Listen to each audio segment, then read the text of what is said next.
इस चैनल को तुरंत सब्सक्राइब करें। सबसे पहले वीडियो पाने के लिए बेल आइकन भी दबाएं। साथियों, आज का हमारा ये कार्यक्रम 9 बजे से शुरू होकर 12 बजे तक समाप्त होना चाहिए था। 12:15 बजे समाप्त होने की बजाय मैं अपनी बात कहना शुरू कर रहा हूं। आज का जो मुख्य कार्यक्रम था और है वो 1 बजे से 4:30 बजे तक कुणबी समाज का मिलावा है, जिसको एड्रेस करने के लिए मैंने कुणबी समाज के साथियों को कहा था कि अगर कुणबी समाज के लोग छत्रपति शाहू महाराज के बारे में सोचने के लिए रजामंद हो जाएं, तो मैं उनके बीच में आकर अपनी बात कहना चाहूँगा। इसलिए साथियों, उस कार्यक्रम के अलावा श्री राम हेड़ाव ने मुझे कई बार टेलीफोन किया दिल्ली में, और पिछली बार व्यक्तिगत तौर पे भी मुझसे वो मिले थे। उन्होंने कहा कि यह बहुजन परिवर्तन आगे क्या है परिषद, बहुजन समाज परिवर्तन परिषद का हम प्रोग्राम रखना चाहते हैं। ये नाम सुनकर मुझे ऐसा लगा कि शायद ये कोई संगठन है, बहुजन समाज परिवर्तन परिषद, ये कोई संगठन है, तो जिसको मुझे एड्रेस करना है। तो मैंने उनसे टेलीफोन पर ही काफ़ी जानकारी हासिल करने की कोशिश की। जब उन्होंने मुझे बताया कि ये कोई संगठन नहीं है, ये भी एक किस्म का मिलावा है, जैसे 1 बजे के बाद कुणबी समाज का मिलावा है, इसी तरह से ये बहुजन समाज का मिलावा है।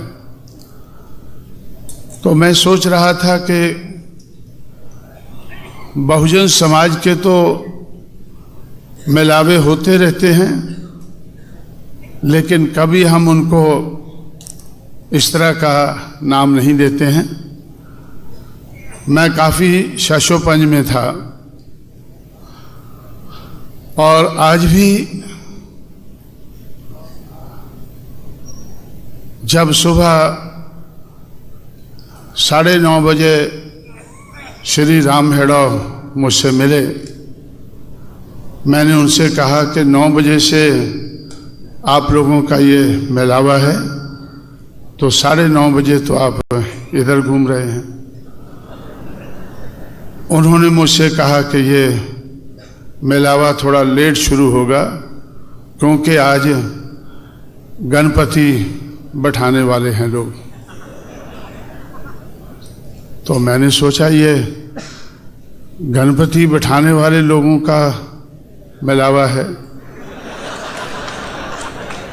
तो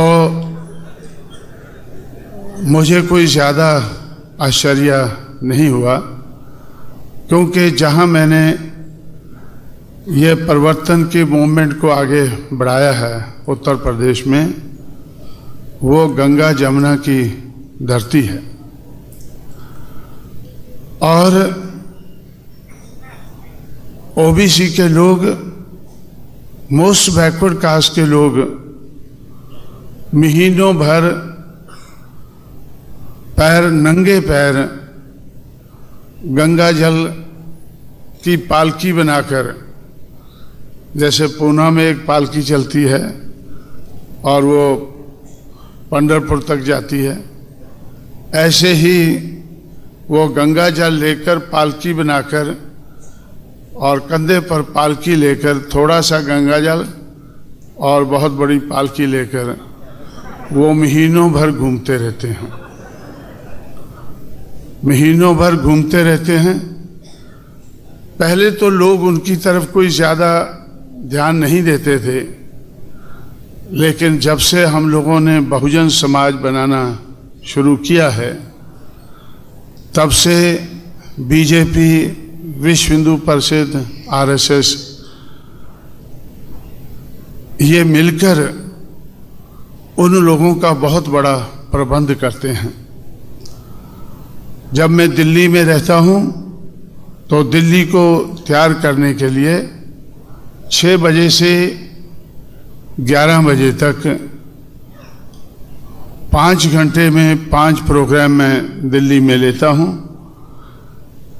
जब मैं प्रोग्राम के लिए जाता हूँ तब तो भीड़ भड़ाका होता है। जब मैं 11 बजे के बाद वापस घर की तरफ आता हूँ तो मुझे दिल्ली के हर कोने में इन पालकी वालों का के लिए प्रबंध देखने को मिलता है। रात के 11 बजे बहुत ज़्यादा लाइट और शामियाने, टेंट, दिल्ली के चारों तरफ। दिल्ली में तो गंगा नहीं है, जमुना है। वो जमुना का पानी ज़्यादा पसंद नहीं करते क्योंकि जमुना इतनी गंदी नहीं है जितनी गंगा गंदी है, तो इसलिए वो गंगा का पानी लेकर घूमने वालों का आज देश की राजधानी दिल्ली में बहुत बड़े पैमाने पर प्रबंध किया जाता है। और दिल्ली प्रदेश में तो पहले ही बीजेपी का राज था, अब तो देश की राजधानी दिल्ली में तो देश भर का राज बीजेपी के हाथ में है। इसलिए इतनी ज़्यादा बिजली की जगमगाहट होती है कि ऐसा लगता है कि बहुत बड़ा कोई मेला है या कोई आयोजन है, प्रबंध किया हुआ है। तो इस तरह से उन लोगों का हौसला बढ़ाने के लिए जो गंगा जल लेकर घूम रहे हैं, उनका हौसला बढ़ाने के लिए भारतीय जनता पार्टी, उनकी सरकारें, आरएसएस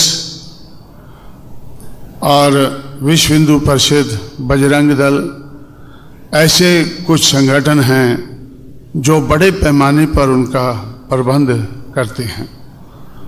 इसलिए मुझे आरएसएस के हेडक्वार्टर में अगर गणपति